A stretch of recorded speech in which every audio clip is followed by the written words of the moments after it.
Russian air defense, thwarts drone incursion near Bryansk.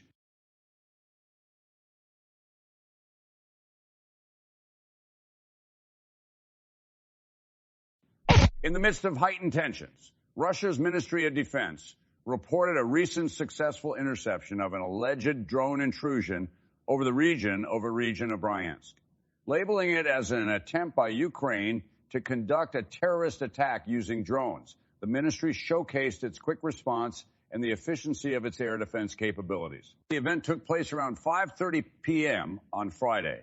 According to the statement released by the ministry, air defense forces stationed near Bryansk were alerted to 3 AAVs entering the airspace. Acting swiftly, the forces managed to shoot down 2 of the 3 unmanned aerial vehicles, ensuring minimal threat from the intrusion. The fate of the 3rd drone remains unclear as of now.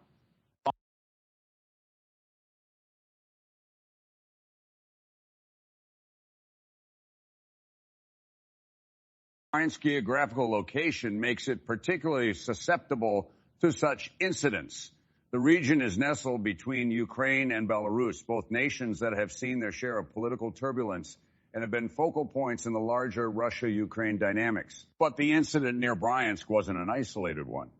Earlier on the same day, the Russian defense machinery reported a similar situation in Belgorod, another region sharing its borders with Ukraine.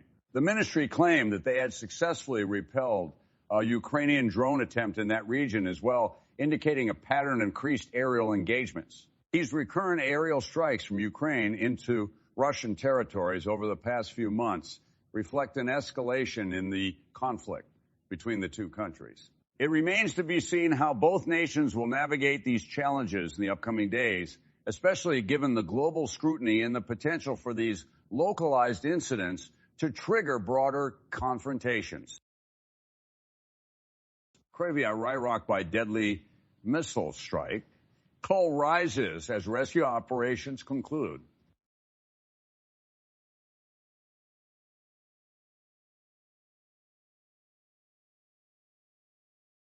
The Ukrainian city of Kryvyi, known to many as the hometown of President Volodymyr Zelensky, witnessed heartbreak and devastation on Friday following a missile strike. Ukrainian authorities have confirmed the death of 1 individual and injuries to 72 others as a result of this harrowing event. Klimenko, the Ukrainian Minister of Internal Affairs, confirmed via Telegram post that the tragic loss of life was that of a police officer. The aftermath of the attack saw the state emergency service undertaking daunting rescue missions where they successfully pulled out 3 individuals from the debris. These individuals, however, remain in grave condition and are receiving necessary medical attention.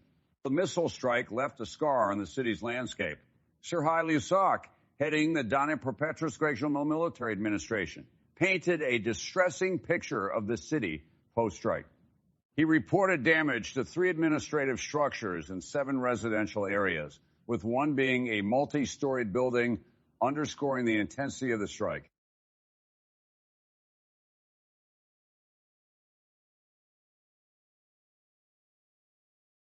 In a subsequent update, Minister Klimenko stated that the rigorous search and rescue operations in Kryvyi had concluded. Earlier reports from him highlighted the challenges faced by the city's law enforcement as 9 police officers were counted among the injured. Their current medical conditions and the extent of their injuries remain a matter of deep concern. The events in Kryvyi are a stark reminder of the ongoing conflict's human cost. As cities and towns continue to bear the brunt of military engagements, the international community watches with bated breath, hoping for a peaceful resolution. Zaporizhzhia nuclear power plant under threat. An agency voices grave concern.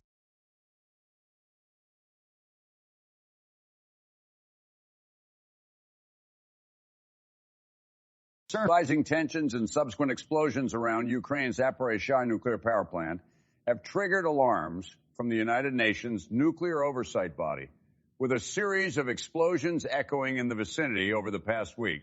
The potential for a major nuclear disaster looms large. The Zaporizhzhia nuclear facility, acclaimed as Europe's largest nuclear power plant, sits on the banks of the Dnipro River, adjacent to Enerhodar town. Following the Russian invasion last year, the plant came under Moscow's complete control.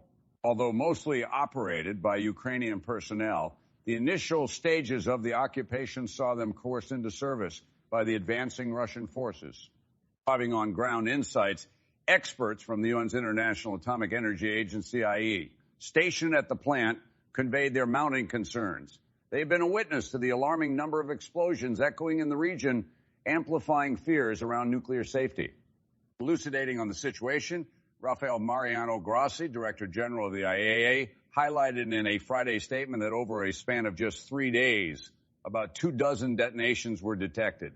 While subsequent days also recorded explosions, these incidents thankfully took place a considerable distance away from the facility.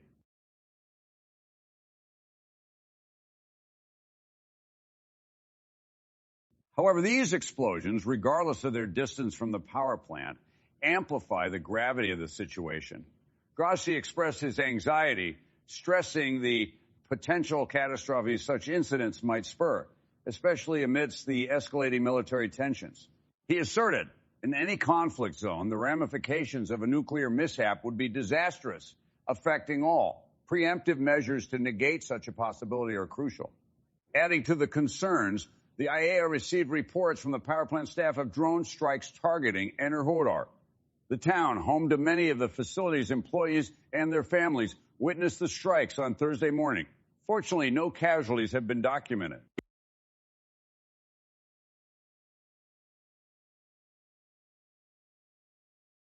Given the brewing risks from the proximity of military confrontations, measures have been instituted to scale down staff presence at the power plant to the bare minimum in the imminent days. This renewed threat underscores the dire need for international intervention and dialogue to prevent a potential disaster that could have lasting consequences not just for the region, but for the world at large.